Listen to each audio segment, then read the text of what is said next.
Well, good morning guys from Kuala Lumpur. We're in the capital city of Malaysia and we're going to show you what you can do in a day in this city, including things to see, how much it's going to cost you, and also we're going to try some local food as well. We're starting with the Batu Caves. We are here now and looking around, it looks incredible, so let's go explore.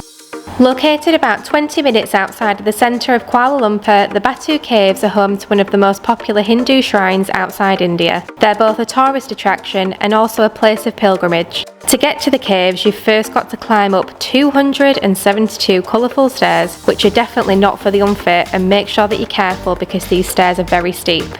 If you do make it to the top, the rewards are well worth it to see the impressive rock formations, and make sure you take some time to soak up the culture of the shrines and temples within the caves.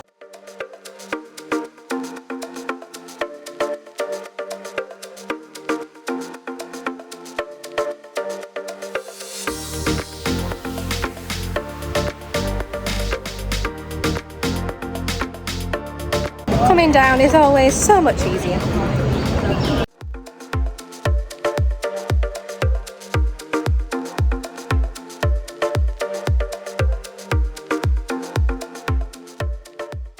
So the Batu Caves are stunning and it's definitely worth a hike up there. Just be careful for the naughty monkeys who try and steal things though. Yeah, they're a bit nasty here to be honest, but the problem is with macaques, they're aware of their own existence and they're like over territorial as well, so they're getting nastier as the years go by, I think. Yeah, we witnessed one of them trying to steal a man's watch, so just take care of your belongings. So to get here we got a grab from our hotel which cost 25 ringgit. Now this was significantly cheaper than booking an actual tour on Get Your Guide. So when John was looking into it yesterday, you found, didn't you, that it actually went to two different shops first? Yeah, it went to some sort of pewter factory and another factory as well as this tour, which we weren't interested in, so we just decided to get a taxi, save the money and come ourselves, because when you're here it's free. And that's our favourite price. Okay, so our next task is to try and figure out how we're going to get back, because we don't actually have internet at the moment, so we can't get a grab, so hopefully we can find some Wi-Fi or a taxi on site. The taxis on site quoted as 50 ringgit, so we decided to exit the temple and go outside the gates and managed to find a better quote of 40 ringgit. Not as good as Grab, but the best we could negotiate in the middle of nowhere.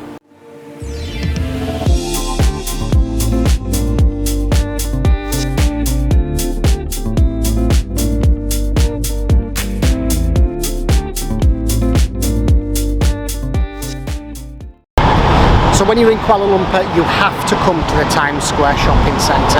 It is absolutely incredible.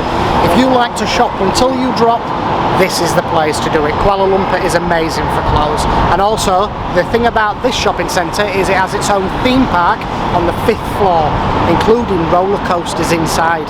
Me and Becky opted for something a little bit different though, and decided to go in some drift carts, which was a lot of fun, I can tell you. Okay, so the plan for now, we are on the hunt for food.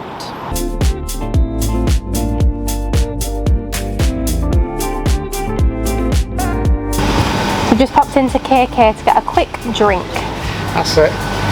One thing we'll point out, beer prices here seem to be about £2 for a small can, but your soft drinks are quite cheap. They vary from about 50 pence, about 3 ringgit, and sometimes even less, but we're just going for water today. 1 ringgit 60 for a small water. Is that a selfish water? Chris, I'd love my own bottle.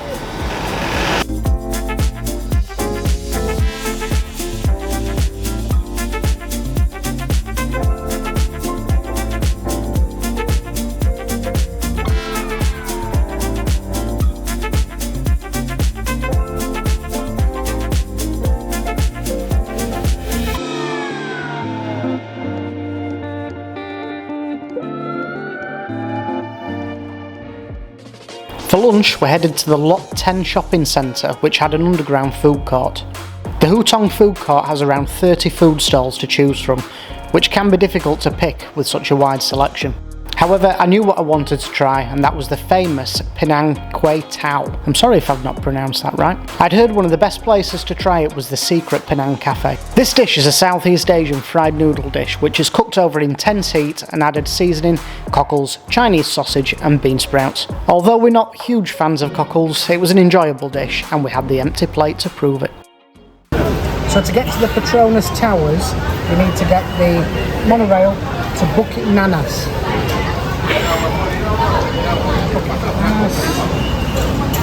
To 360. How cool is this? So instead of tickets, you get tokens.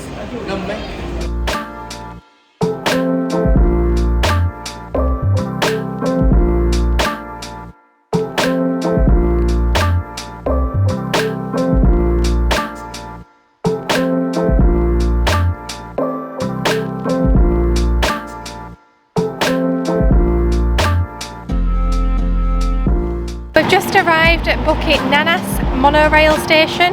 This station is in between both Petronas Tower and the KL Tower. So we're going to check out both and we're going to start with the KL Tower. When you come out of the station, make sure that you turn right and not left like we did. So this is where Google Maps tells us the entrance to the park is, but we've been walking up and down this road now and we can't find another way to get in. So I don't know how much longer we're going to keep trying for, but we might just have to give it up and just head to the Petronas Towers instead.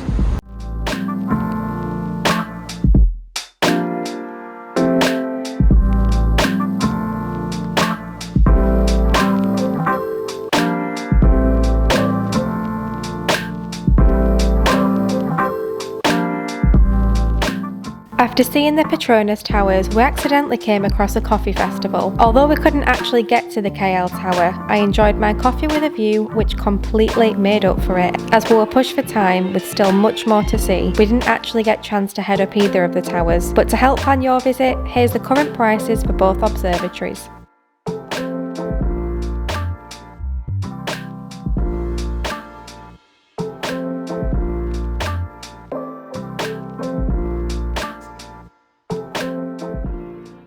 Okay, so just got off the monorail at Imbi and we are heading towards Jalan Alor to go get some more food and possibly a drink on the way. What do you think, John? Definitely. Do you think it's beer time? Oh, it's always beer time, but we'll see how expensive it is for a happy hour beer where we're staying.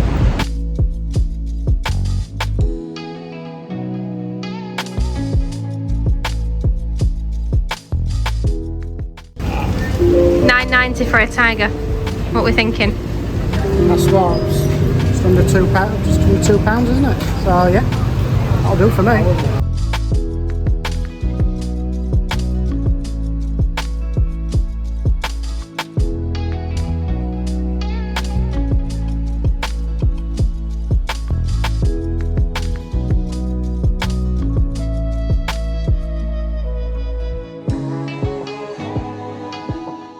So you know it's posh when you get hot towels before the menus. A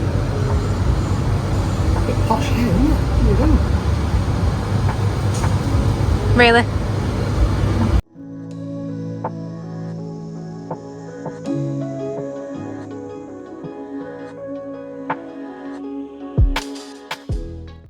Okay, so we're just approaching the food street now, Jalan Alor, and it runs all the way down here. Jalan Alor is definitely one for the foodies. This street is a fusion of all Asian cuisines mixed into one. You'll find both restaurants and street food stalls offering items from vegetable kebabs to fresh seafood. Definitely one worth checking out.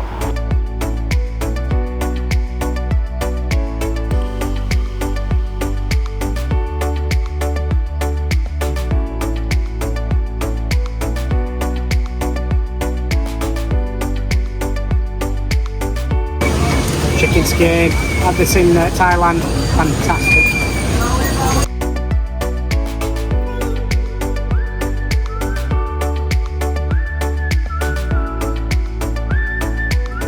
When you visit the market, make sure you also head a few streets back to check out Graffiti Alley 2 for some colourful art displays.